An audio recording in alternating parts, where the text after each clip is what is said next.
बिस्मिल्लाहिर्रहमानिर्रहीम अस्सलाम वालेकुम। कैसे हैं आप सब लोग? आज मैं आपके साथ गजरेला जिसे गाजर की खीर भी कहते हैं इसके बनाने का तरीका शेयर करूंगी। सर्दियों का मौसम शुरू हो चुका है और गाजर सर्दियों में आती है और गाजर से जो गजरेला बनता है ना तकरीबन हर घर में बनाया जाता है और इसका बनाने का तरीका भी बहुत आसान होता है। लेकिन इसको जब हलवाई बनाते हैं बाजार में जब इसको सेल किया जाता है और वहाँ पर जो सीक्रेट चीजें इस्तेमाल की जाती है ना इसका टेस्ट इतना ज़बरदस्त होता है कि घर पर जब हम बनाते हैं तो उसका टेस्ट डिफरेंट होता है। तो खोए वाला गजरेला हम घर पर बगैर खोए के किस तरीके से बनाएँगे, इसका क्या सीक्रेट है जो इसके अंदर इस्तेमाल किया जाता है, तो आज मैं बेहतरीन किस्म का गजरेला बनाना बताऊँगी, तो आपने वीडियो को फुल वॉच करना स्किप किए बगैर। तो चलिए फिर इसको बनाना शुरू करते हैं। तो जी जनाब, आप खीर बनाने लगे तो उसके लिए चावलों की तो ज़रूरत होगी। चावल मैं आपको दिखा देती हूँ, यहाँ पे मैंने ले लिए हैं टोटा चावल 3/4 कप मैंने ले लिए हैं यहाँ पे, ठीक है? मतलब 1 कप से 1/4 कप मैंने निकाल दिया था। और यहाँ पे इसको हम कोई बर्तन ले लेंगे और उसमें इसको डालकर हम इसको अच्छे से 3 से 4 पानी जो है ना हमने इसको इस तरीके से मसलते हुए हमने इसको धो लेना। देखें अभी पहला पानी डाला है ना तो उसका ये पानी का कलर देखें कितना गदला सा आया है ना। तो इस तरीके से जब हम इसको धोएंगे जब तक कि इसके ऊपर साफ पानी आ जाए, ये देखें अब यहाँ पे साफ पानी है तो इतना इसको धोना है आपने। अब दूसरी जो सीक्रेट इसमें है जो इसको मतलब घर पर ही हम इसको बहुत ही टेस्टी बना सकते हैं मतलब खोई मलाई जैसी। तो उसके लिए मैं क्या इस्तेमाल कर रही हूँ, यहाँ पे मेरे पास पड़े थे घर पे चारों मगज़।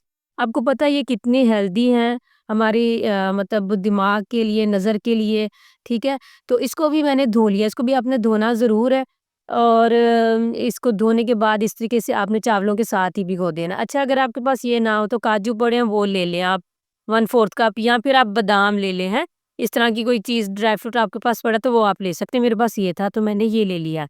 अच्छा, अब यहाँ पे ना मैंने आधा किलो गाजर जो है वो इस तरीके से कद्दूकस करके रख ली हुई है, वो आप देख सकते हैं। तो आधा किलो गाजर हमने कद्दूकस कर दी है।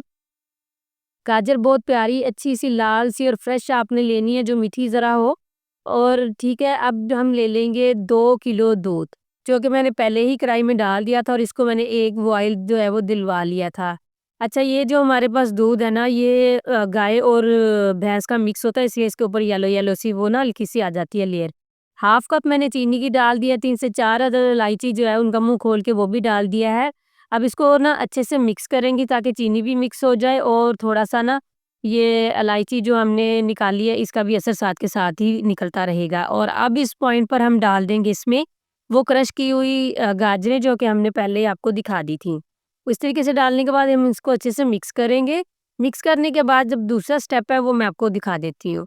अच्छा जी, अब हम ले लेंगे एक ब्लेंडर जग और उसमें ये जो सारी जो हमने चावल और वो चारों मगज़ हमने भिगो के रखे हुए थे ना, वो इसमें डाल के इनको दरदरा सा हमने पीस लेना, ठीक है? बहुत ज़्यादा आपने स्मूथ इसको वो पेस्ट नहीं बनाना इसका मिल्क शेक की तरह, बस दरदरा सा रखना है, मैं आपको चेक करवा देती हूँ। 1 ग्लास जो है ना तकरीबन इसमें 1 सवा कप मैंने ना दूध का डाल दिया था, इसी दूध में से निकाल के जो 2 किलो दूध लिया है ना इसी में से मैंने पहले ही निकाल लिया था। ये देखें, अब यहाँ पे ये दरदरा सा हो गया, पहले भी ये टोटा चावल थे, साबुत भी हो तो कोई मसला नहीं है, लेकिन मेरे पास पड़े थे इसलिए मैंने वो ले लिया, लेकिन फिर भी हमने ये स्टेप तो करना ही है। अच्छा जब ये हो जाए तो फिर आपने वो सारा क्रश किया हुआ जो ना ये जो हमने चावल और चारों मगज़ का मिक्सचर बनाया था ना, वो इसमें आपने ये खीर वाले मिक्सचर में आपने डाल देना, ठीक है? इसको डालते साथ ही आपने चम्मच लेना क्योंकि पैंदे के साथ ये जाके बैठ ना जाए। अब इसको मुसलसल कुछ टाइम के लिए हम इस तरीके से जो है ना इसको हिलाते रहेंगे क्योंकि जब चावल फूलना शुरू होगा ना तो फिर वो इतना नीचे नहीं बैठेगा। अभी ये चावल जो है वो फूला नहीं है, थोड़ा वज़न में जो है ना दूध के हिसाब से भारी होता है तो वो जाके तले में बैठ जाता है। अच्छा इसी तरीके से पकाते-पकाते ये यहाँ पे देखें ये गाढ़ा होता जा रहा है ना, तो साइडों से भी मैं साथ के साथ इस तरीके से आपने ज़रूर इसको साफ़ करना है क्योंकि साइडों पे जो हल्का-सा इकट्ठा होके जम जाता है ना, ये आपने साथ के साथ ही डाल के इसको खीर में मिक्स करते जाना, इससे बहुत ही अच्छा टेस्ट आता है। अच्छा अब मैंने पहले भी एक आधा कप डाली थी, आधा कप मैंने दोबारा चीनी चेक करने के बाद डाली है और कुछ ड्राई फ्रूट भी साथ के साथ डाल दिए जिसमें मैंने डाली हैं चॉप किए हुए बादाम डाले हैं और मैंने यहाँ पे खोपरा मतलब घी जिसको कहते हैं वो भी कट करके बारीक-बारीक डाल दिया है। इसमें बहुत अच्छी लगती है। अच्छा, आप चाहें तो इसमें मेवा भी डाल सकते हैं जिसको किशमिश कहते हैं। अब चीनी डाली है तो चीनी आपको पता है थोड़ा-सा पानी छोड़ती है तो खीर हमारी दोबारा से हल्की-सी पतली होगी। तो फिर हम इसको और थोड़ा-सा पकाएँगे और इसकी इस कंडीशन पे हमने इसको उतारना है, वो भी मैं आपको दिखा देती हूँ। तो यहाँ पे देखिए साथ ही चीनी डालने के बाद ना ये हल्का-सा इसने चीनी ने भी पानी छोड़ा तो खीर हमारी हल्की-सी ना पतली हो गई थी। अच्छा देखिए जो चारों मगज़ डाले हैं ना आपको आप उसके फ़ायदों से नावाकिफ़ नहीं है, वो जब इसमें डालेंगे उसने इसके टेस्ट को रिच करना है, बहुत ही टेस्टी करना है, जैसे आपने इसमें पता नहीं क्या ही डाल दिया है ना। तो इस तरीके से आपने वो ज़रूर या तो काजू या बादाम आप भिगो के उसके छिलका उतार के काजू को भी भिगो देंगे, जब आप उसको चावलों के साथ ही पीस के डालेंगे ना, तो बहुत ही ज़बरदस्त किस्म का जो है ना इसका ज़ायका निकल कर आएगा। आप यहाँ पे देखें बबल देखें आप इसके। जब इस तरीके के बबल इसमें आने शुरू हो जाएँगे ना, तो फिर ये इस तरह के जब बबल आते हैं ना, तो ये वाइट छींटे इसके आने शुरू हो जाते हैं। ठीक है? पतीले से, कढ़ाई से वाइट छींटे आने शुरू हो जाते हैं, तो सब तब समझ लें कि आपकी खीर जो है ना, वो बिल्कुल तैयारी पे है ना। तो मुझे उम्मीद है कि आज की ये जो मैं आपको खीर की रेसिपी बता रही हूँ, आप उसको अगर ट्राई करेंगे ना, तो यकीन करें आप और आपके घर वाले बहुत खुश हो जाएँगे और जो भी खाएगा आपकी तारीफ़ ज़रूर करेगा।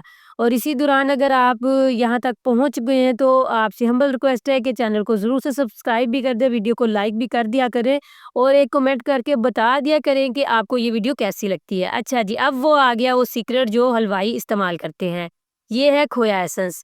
ये आपको किसी भी ग्रोसरी स्टोर से मिल जाएगा। मैंने वैसे इसको दराज से मँगवाया था। यहाँ पे मैंने 3 से 4 ड्रॉप इसके डाल दिए। फ्लेम यहाँ पे अब मैंने ऑफ कर दिया हुआ है ना। तो अब इसको डाल देंगे लास्ट मोमेंट पे और इसको अच्छे से मिक्स कर देंगे, तो यहाँ पे खीर हमारी बिल्कुल रेडी है। आप देख सकते हैं। अब इसको हम सर्व करेंगे। आप किसी भी बर्तन में कर सकते हैं, कच्चे बर्तन में भी कर सकते हैं, मिट्टी के में भी और चीनी के बर्तन में भी कर सकते हैं, स्टील के बर्तन में भी कर सकते हैं, वो कोई इश्यू नहीं है। अच्छा जी, अब इसके ऊपर जो है ना कुछ पिस्ता बादाम मैंने यहाँ पे भी गार्निश कर दिया है और इसको ये देखें अब इसकी माशाल्लाह लुक कितनी ज़बरदस्त लग रही है। और अब मैं आपको ना इसको निकाल के भी दिखाती हूँ। अभी तो गरम-गरम हमने इसको इस बर्तन में डाल दिया था ना, अभी रूम टेम्परेचर पर है, अभी मैंने इसको फ्रिज में नहीं रखा, तो इसका टेक्सचर देखिए अब कैसा हो चुका है ना। ये देखिए माशाल्लाह।